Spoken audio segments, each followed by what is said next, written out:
So the community head and neck team is a multidisciplinary team made up of physios, dietitians, speech and language therapists, and CNSs that work on rehabilitation for head and neck cancer patients post-treatment. They structure themselves in the community, so they base themselves out of a mix of kind of community health centres and GP practices, and they're embedded across South East London. So they receive referrals from across the patch, across the whole population. We started the demand and capacity exercise because they were really struggling. I mean, this is how most D&C exercises normally start, is that they already have a problem. But they couldn't quantify what that problem was or where it was, and so really struggling in terms of how you actually solve it. Actually they got in touch because one of their old team members now works in the area I work in, and so they just put us in touch, and we started a conversation around a bit of background about the service. And we started talking through where they felt the problems were, and what it was feeling like.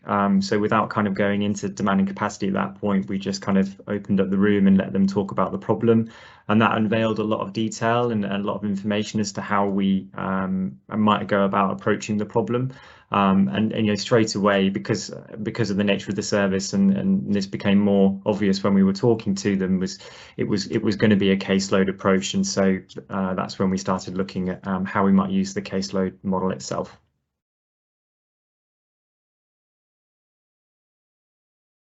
Findings, really. I mean, again, it wasn't totally surprising because if you just talk to the service, they could probably tell you where the problems were. So they felt that it was in their dietetic and physio teams. They felt the most stretched, and that is what we found. We found that the gap between demand and capacity for those teams was much higher than it was for other areas. Speech and language and CNSs were largely okay.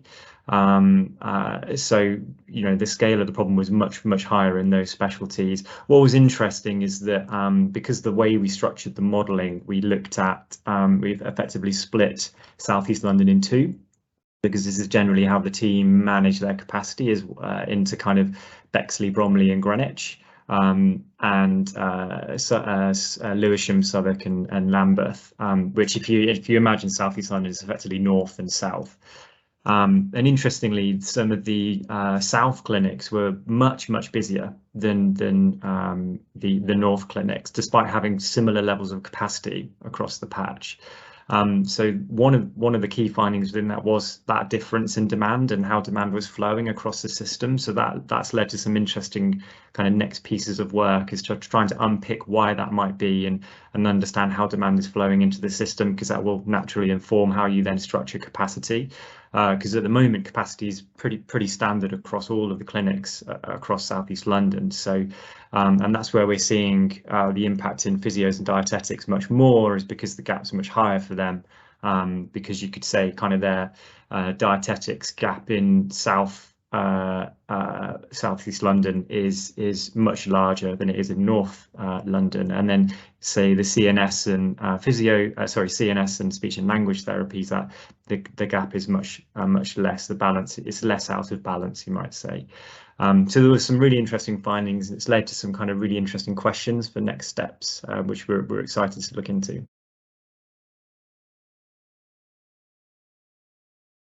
So one of the pieces of work we've done is, because the initial approach was to look at the specialty level, so look at demand and capacity within each of the specialties, we've changed that to look at the individual clinics. And as I mentioned, the clinics themselves are all multidisciplinary, so each of the specialties are all in the same clinic. And there's some variation around that, but largely that all specialties are represented in all of those clinics, and they all run at different periods, weekly or fortnightly, and they all accept different amounts of patients. So modelling that out was really interesting to understand not just where the gap is in specialties, but where the gap is or where the pressures might be in certain clinics. And then that will help inform kind of how you might change capacity, where you put capacity in, because that aligns much more with kind of the job planning and scheduling and rota that the service is used to talking through. So that's been a really interesting piece of work. Some of the other next steps, which we are sort of right in the middle of at the moment, is around trying to convert these kind of hourly gaps, the gap in hours, I should say, between demand and capacity for each of those specialties into some form of business case. So how do you convert, say, 17 hours short in dietitians? How do you convert that into a business case, given all the things that you also have to account for, that a clinical team is also delivering, not just patient-facing time. It's kind of telephone follow-ups, it's all the admin, it's travel, it's everything else. So it's not as simple as saying we need 17 hours of staff time. You have to convert that into some form of whole-time equivalent, which then goes into a business case. And that's with the service at the moment, because they're very much the experts, but we're still involved and helping out, just because there's that need to kind of translate some of the D&C findings into that business case and help it be a bit more well understood by those people reviewing the business case. So again, hopefully a really positive outcome, but that's a work in progress at the moment.